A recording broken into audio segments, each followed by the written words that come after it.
Hello everyone, आप सभी को प्रभात का नमस्कार। फिर से एक सवाल जो कुछ पिछले जैसा ही है।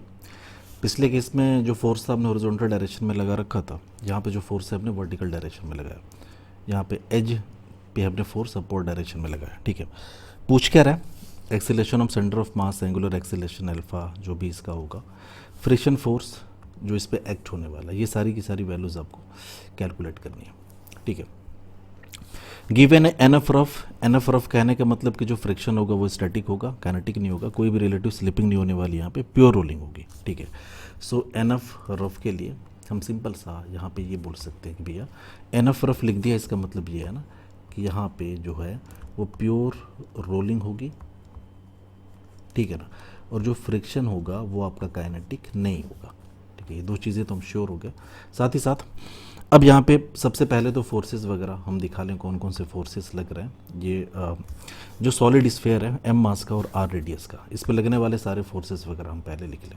ठीक है, सो पहले तो ये ऑब्जेक्ट है हमारा। ठीक है, वही है, कलर यहाँ पे चेंज हो गया, उसके बारे में परेशान ना हो। साथ ही साथ यहाँ पे let me change the colour. Okay,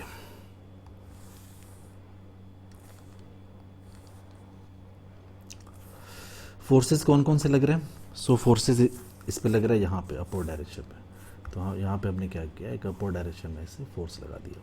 ठीक है, और फोर्स लगने के बाद क्या क्या होगा वो ज़रा हम समझते हैं। ये फोर्स इस पे लगा अपोर डायरेक्शन में। ठीक है, अब फोर्स जैसे ही अपोर डायरेक्शन में लगेगा, ये क्या करेगा, इसको एंटी क्लॉकवाइज रोटेट करने की कोशिश करेगा। तो alpha is equals to A by R, anti clockwise direction में इस स्फीयर के पास आ गया। जैसे alpha equals to A by R है, तो आप बोलोगे यार कि ये जो बॉटम मोस्ट पॉइंट है ना, ये जो अल्फा आप देख रहे हैं एंटी क्लॉकवाइज है, तो ये इधर जाने की इसकी टेंडेंसी होगी इस डायरेक्शन में, प्लस एक्स की तरफ। तो इस पर जो फ्रिक्शन है वो एक्ट हो जाएगा बैकवर्ड डायरेक्शन में, इधर एक्ट हो जाएगा, सॉरी, इस पर जो फ्रिक्शन है वो इस डायरेक्शन में एक्ट हो जाएगा।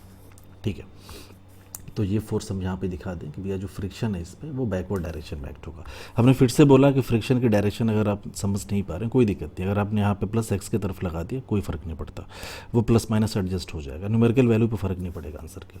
तो यहाँ पे हमने फ्रिक्शन लिख दिया, और ऑब्वियस सी बात है फ्रिक्शन स्टैटिक होगा, ये काइनेटिक होगा नहीं, क्योंकि यहाँ पे प्योर रोलिंग का केस है, सरफेस एनफ है, प्योर रोलिंग करा देगी।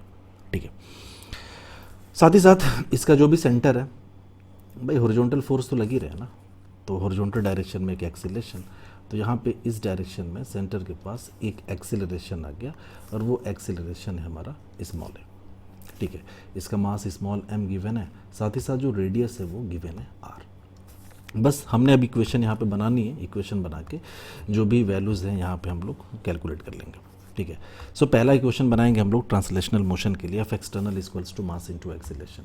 सो F external is equals to mass into acceleration, हम किसका लेते हैं, सेंटर ऑफ मास का लेते हैं। ठीक है, अब सेंटर ऑफ मास के पास एक्सीलरेशन इस डायरेक्शन में, एक्सटर्नल फोर्स आप देखिए सिर्फ और सिर्फ एक ही फोर्स है हॉरिजॉन्टल डायरेक्शन में, फ्रिक्शन फोर्स।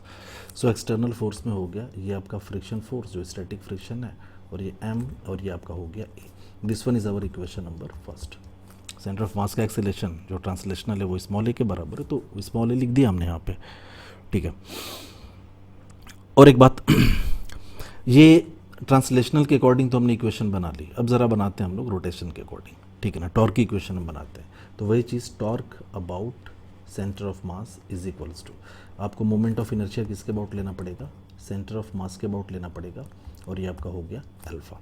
ठीक है, टॉर्क के लिए आप देखिए फोर्स कौन कौन से लग रहे हैं, तो एक तो ये एक्सटर्नल फोर्स हमारा एफ लग रहा है, दूसरा हमारा फ्रिक्शन फोर्स लग रहा है। इसका जो टॉर्क होगा आप देखेंगे तो एंटी क्लॉकवाइज होगा। ठीक है, इसका जो टॉर्क होगा वो क्लॉकवाइज होगा, दोनों टॉर्क अपोजिट सेंस में एक्ट हो रहे हैं, तो एक में से दूसरे को माइनस करना पड़ेगा। ठीक है, एंटी क्लॉकवाइज टॉर्क को हमने प्लस ले लिया, और इस वाले टॉर्क को हम क्या ले रहे हैं, माइनस ले रहे हैं। ठीक है, तो इसका टॉर्क हो जाएगा फोर्स मल्टीप्लाइड बाई ये परपेंडिकुलर डिस्टेंस, क्योंकि सेंटर ऑफ मास के अबाउट लिख रहे हैं ना, इसके अबाउट, तो यहाँ से परपेंडिकुलर डिस्टेंस ये जो होगी यहाँ से लेकर यहाँ तक, ये हो गया आर के बराबर, तो हो जाएगा एफ आर। ठीक है, फ्रिक्शन का टॉर्क लिखते हैं, तो फ्रिक्शन फोर्स एफ एस, और यहाँ से जो परपेंडिकुलर डिस्टेंस है ये आर के बराबर है, तो ये हो गया माइनस एफ एस, और ये हो गया R is equals to moment of inertia about centre of mass. ठीक है। अगर ये सॉलिड स्फीयर है तो सॉलिड स्फीयर का जो मोमेंट ऑफ इनर्शिया होता है, हम यहाँ पे कहीं लिख दे रहे हैं, moment of inertia about centre of मास, ये आपको याद होगा 2/5 mr² होता है, 2/5 और ये mr², ठीक है। तो ये हमने लिख दिया 2/5 mr², ठीक है। और अल्फ़ा प्योर रोलिंग का कैसे, अल्फ़ा आपका a/r, सो ये आपका हो गया a/r, ठीक है। अब देखेंगे तो यहाँ पे r का जो टर्म है वो कैंसिल आउट हो जाएगा, r और ये कट गया, और ये r से जो बचा r था वो कट गया। सो यहाँ पे f minus F S is equals to 2/5 m है, ये आपका हो गया 2/5 m के बराबर। This one is our equation number second. ये इक्वेशन सेकेंड होगी हमारी, ये आपका इक्वेशन फर्स्ट हो गई, ठीक है ना। फर्स्ट से आप एफ एस बराबर एम इंटू यहाँ पर रख दीजिए, कोई दिक्कत नहीं है। तो हाँ, ये आपका था एफ, और एफ एस की वैल्यू आप यहाँ से रख दीजिए एम इंटू ए, ये आपका हो गया M into A is equals to 2/5 M A हो गया, ठीक है। एम ए को आप इधर कर लो, तो यहाँ से कंटिन्यू कर ले रहे हैं। So F is equals to M A plus 2/5 M A is equals to, आप जोड़ोगे तो 7/5 एम ए हो जाएगा। So this is 7/5 M A. So यहाँ से एक्सीलरेशन अगर हम निकालें सेंटर ऑफ मास का, तो ये आपका हो जाएगा 5f divide by 7m, 5f divide by 7m, ठीक है। तो एक्सीलरेशन हमने यहाँ पे निकाल लिया। अगर आपने एक्सीलरेशन निकाल लिया एक दफ़ा, तो फिर आपके पास फ्रिक्शन फोर्स भी मिल गया। अगर यहाँ से ए की वैल्यू आप सिंपल रख दो, तो ये आपका फ्रिक्शन फोर्स इक्वल्स टू हो जाएगा m, और ए की वैल्यू हम रखें 5f/7m, तो ये आपका हो जाएगा 5f/7m। ये m से m कैंसिल आउट हो गया, तो आप यहाँ पे देखोगे कि जो फ्रिक्शन है, फ्रिक्शन की वैल्यू भी कैलकुलेट हो चुकी है। F S is equals to ये 5f/7, so this is 5f divide by 7। तो हमने लगे हाथ फ्रिक्शन निकाल लिया, हमने आपका एक्सेलेरेशन यहाँ पे निकाल लिया, एक्सेलेरेशन हमने निकाल लिया, ठीक है ना। तो बचा क्या, अल्फ़ा बचा, कोई दिक्कत नहीं भाई, अल्फ़ा इज इक्वल्स टू होता है a/r। हम a ऑलरेडी कैलकुलेट कर चुके हैं 5f/7m, तो ठीक है, ये आपका हो गया 5f/7m और साथ ही साथ r, ये आपका हो गया अल्फ़ा। सो अल्फ़ा भी हमने यहाँ पे कैलकुलेट कर लिया। तो जो जो चीज़ें पूछी थी हमें यहाँ पे, वो सारी की सारी चीज़ें हमने यहाँ पे कैलकुलेट कर ली, ठीक है। अब आपके लिए होमवर्क है कि आप इंस्टेंटेनियस एक्सिस ऑफ रोटेशन के अकॉर्डिंग अगर इसको सॉल्व करना चाहते हो तो आप करके देखो। अगर आप इसको इंस्टेंटेनियस एक्सिस ऑफ रोटेशन मानना चाहते हो इसको, तो आप वहाँ से करके देखो कि क्या सच में इसके अबाउट करने पे ऐसा हो रहा है क्या। चलो देख ही लेते हैं। ये अगर instantaneous of axis of rotation अगर आप मान लें, तो देखो यहाँ पे पहली बात तो आप बोलेंगे यार कि एम जी नॉर्मल ये सब नहीं दिखा है, ये वर्टिकल डायरेक्शन के फोर्सेस हमने नहीं दिखाए, क्योंकि एक तो उनका टॉर्क जीरो होगा, और वर्टिकल डायरेक्शन में चूँकि कोई मोशन हो नहीं रहा है, तो फिर उनकी इक्वेशन बनेगी भी नहीं। जैसे यहाँ पे F external equals to mass into acceleration of centre of mass, तो acceleration of centre of mass horizontal direction में। सो वर्टिकल डायरेक्शन में फोर्सेस अगर हम यहाँ दिखा भी दें एम जी और नॉर्मल, तो ना तो उनका टॉर्क है और ना उनके हिसाब से कोई इक्वेशंस यहाँ बनने वाली है, वो फोर्सेस आपस में बैलेंस हो जाएंगे, एन जो होगा वो एम जी को बैलेंस कर देगा, ठीक है।